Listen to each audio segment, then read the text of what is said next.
क्या हम दिल्ली को स्वीट पॉइजन दे रहे हैं या फिर पूरे भारत को स्वीट पॉइजन देने का काम किया जा रहा है? इस हिसाब से कहीं ना कहीं अरावली के ऊपर जो भी डिफिनेशन दी गई है वो सिर्फ और सिर्फ स्वीट पॉइजन का काम कर रहा है। मैं बस सिर्फ और सिर्फ एक ही बात को जानना चाहता था कि क्या अरावली सिर्फ 100 मीटर की चोटी ही रह जाएगी या फिर उससे भी परे है? Hello guys, this is Ankit here. So today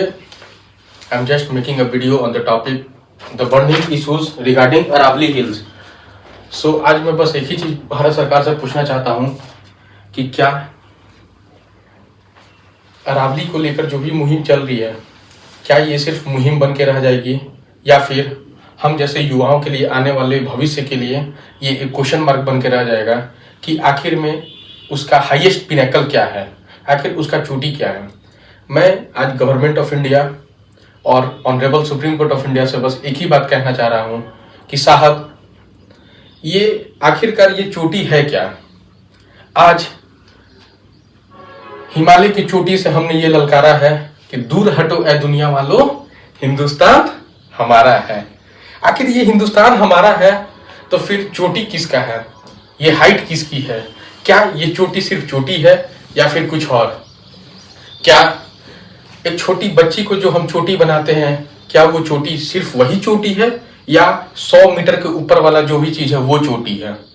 dear supreme court of India and dear government of India,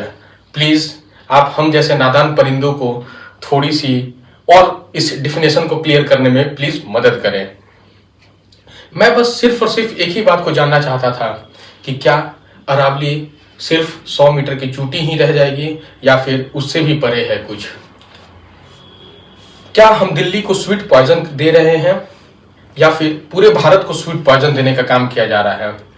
मेरे हिसाब से कहीं ना कहीं अरावली के ऊपर जो भी डिफिनेशन दी गई है वो सिर्फ और सिर्फ स्वीट पॉइजन का काम कर रहा है। स्वीट पॉइजन का मतलब क्या है? स्वीट पॉइजन का मतलब है कि एक ऐसा मीठा, एक ऐसा दवा, एक ऐसी चॉकलेट जो बच्चा को धीरे धीरे मारता है, उसके किडनी लीवर को खराब कर रही है। कहीं ना कहीं अरावली का जो डिफिनेशन आया है उसके बाद भारत सरकार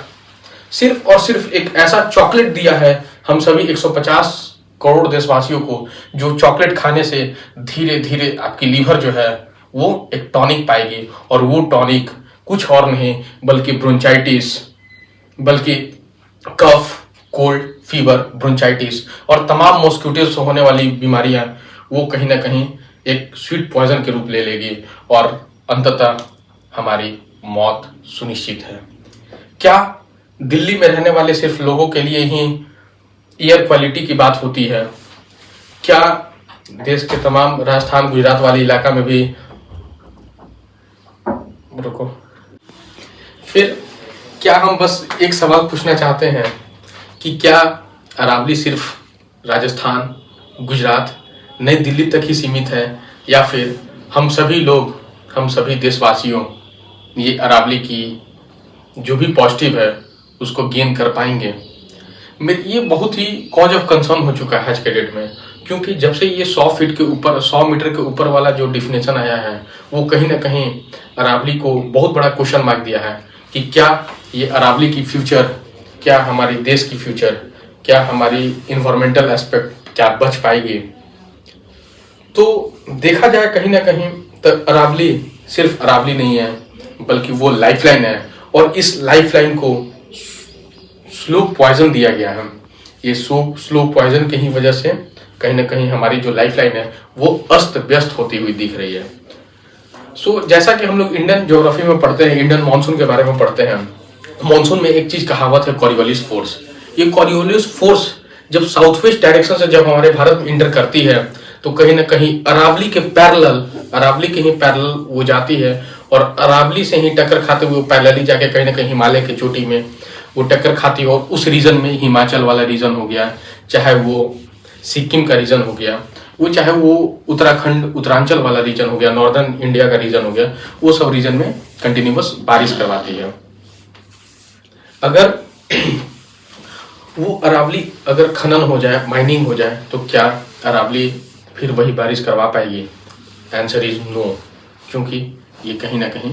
फॉल्ट होती चली जाएगी। कहीं ना कहीं हमारा जो दिल्ली है वो रेन शैडो जोन में चला जाएगा। रेन शैडो का मतलब कि अगर अरावली जो 100 मीटर का डिस्टेंस है, सिर्फ और सिर्फ अगर उसको देखा जाए तो पूरी की पूरी अरावली का सिर्फ 7% ही जो भाग है वो 100 मीटर के ऊपर है। Rest of the Aravallis were just the decreasing mounts. So इसे ये तो पता चल रहा है कि 93% of the present Aravalli is not actual Aravalli.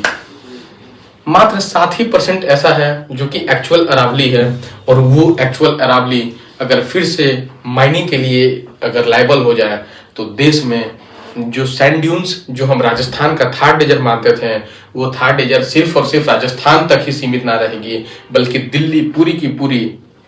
Desert में कन्वर्ट हो जाएगी। इस देश की खूबसूरती कितनी अच्छी है कि जिस देश में महामहिम साहिबा राष्ट्रपति श्रीमती द्रौपदी मुर्मू, जिस रायसीना हिल्स पे प्रेसिडेंट हाउस है जहाँ पे वो रहती है, रेसिडेंशियल कॉम्प्लेक्स है, उसी रेसिडेंशियल कॉम्प्लेक्स में अगर अरावली ना हो तो वो भी रेसिडेंशियल कॉम्प्लेक्स कहीं ना कहीं सैंड ड्यून्स बन के रह जाएगा। सो मुझे अफसोस है इस बात की कि ये जो सैंड ड्यून्स है, ये सैंड ड्यून्स सिर्फ और सिर्फ सैंड ड्यून्स ना बने, बल्कि जो होने वाली बारिश है ये कहीं ना कहीं हवा जो है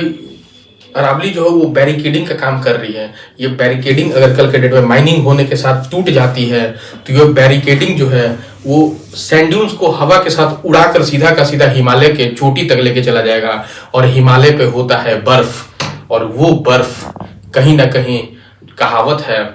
कि बालू जो होता है बर्फ को पिघलाने में बहुत जल्दी काम करता है, तो वो बालू जो है वो बर्फ को पिघलाएगा, और पिघलाने के साथ साथ कहीं ना कहीं देश की जो भी मेजर नदियां हैं, फॉर एग्जांपल गंगा, यमुना,